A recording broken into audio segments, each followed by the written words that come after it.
में मेरे बैठे भाई अपनी पत्नियों को क्यों नहीं ला पाते? फेसबुक पर अपनी ओपिनियन देने वाले, मीडिया में ओपिनियन देने वाले, सार्वजनिक मंच पर भाषण देने वाले, इनकी पत्नियां क्या कर रही हैं, इनकी बेटियां क्या कर रही हैं, इनकी माताएं क्या कर रही हैं सिवाय रोटी बनाने के अलावा? कभी सोचा है? हम लोग बन गए हैं सामाजिक संगठन बना करके ठेकेदार की, हम पॉलिटिक्स में परिवर्तन करेंगे, सत्ता का परिवर्तन करेंगे। लेकिन आपने कभी सोचा है कि जो घर में 50% आबादी है आपकी पत्नी के रूप में, बेटी के रूप में, माता के रूप में, वो भी इस देश की पूंजी हो सकती थी। देश ही नहीं, समाज की, ओबीसी समाज की, एससी समाज की, आपकी परिवार की पूंजी हो सकती थी। लेकिन आपने अपने विचारों को सार्वजनिक करने के लिए, लेकिन आपने अपनी चीजों को स्थापित करने के लिए उसको आपने घर की चार दीवारी में बंद कर दिया। इस देश की जब बहन जी मुख्यमंत्री बनी उत्तर प्रदेश में, वो बात अलग है कि लोग कितनी भी उनकी बात ना करें, आलोचना करें बहुत सारे चीजों पे, जब जैसे ही हम एंटर करते हैं उत्तर प्रदेश के अंदर स्ट्रक्चर दिखाई पड़ता है।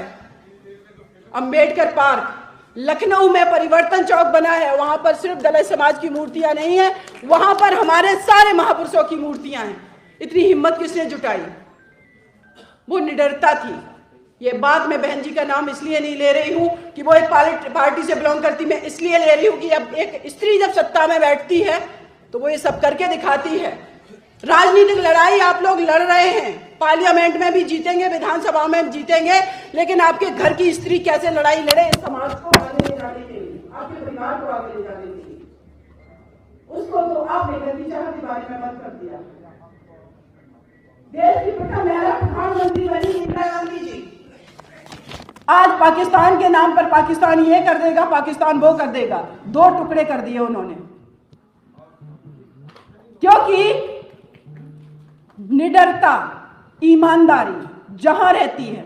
आज इस कास्ट स्ट्रक्चर की बात हो रही थी, जातियों में बांट दिया, इसने बांट दिया, उसने। स्त्री कोशिश करती है ये जातिगत ढांचे को तोड़ने का प्रेम विवाह करके, और जब वो प्रेम विवाह करने की कोशिश करती है तो क्या किया जाता है? ऑनर किलिंग कर दिया जाता है, मार दिया जाता है उसको।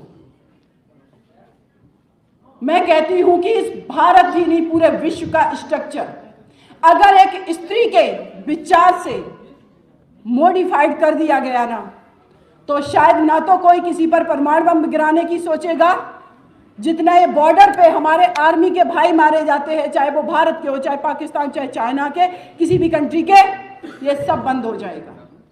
कंपैशन है उसके अंदर, करुणा है। वही तो बुद्ध कहते हैं कि कंपैशन लाइए, युद्ध से कुछ नहीं होगा। तो ये चीजें सत्ता में भी इंप्लीमेंट होगी, और ये सत्ता में इंप्लीमेंट होंगी तो आपके घरों में भी इंप्लीमेंट होंगी। इसलिए अपने घर की स्त्री को भी निकालिए, उसको देश की पूंजी समझिए, उसको सिर्फ ऑब्जेक्ट मत समझिए। एक किसी के घर की स्त्री, जब मैंने निर्भया केस फाइट किया, बहुत लोग तो कहते हैं प्रोसिक्यूशन का केस था। मैं आज बता देना चाहती हूं, SC ST और महिलाओं के खिलाफ मुकदमे में कंप्लेनेंट को सुना जाना जरूरी है। अगर उसको नहीं उसके एडवोकेट के माध्यम से सुना जाएगा, वो केस आगे नहीं बढ़ पाएगा। ये क्लियर करना बहुत जरूरी था। 4 लोगों को फांसी की सजा कराई मैंने।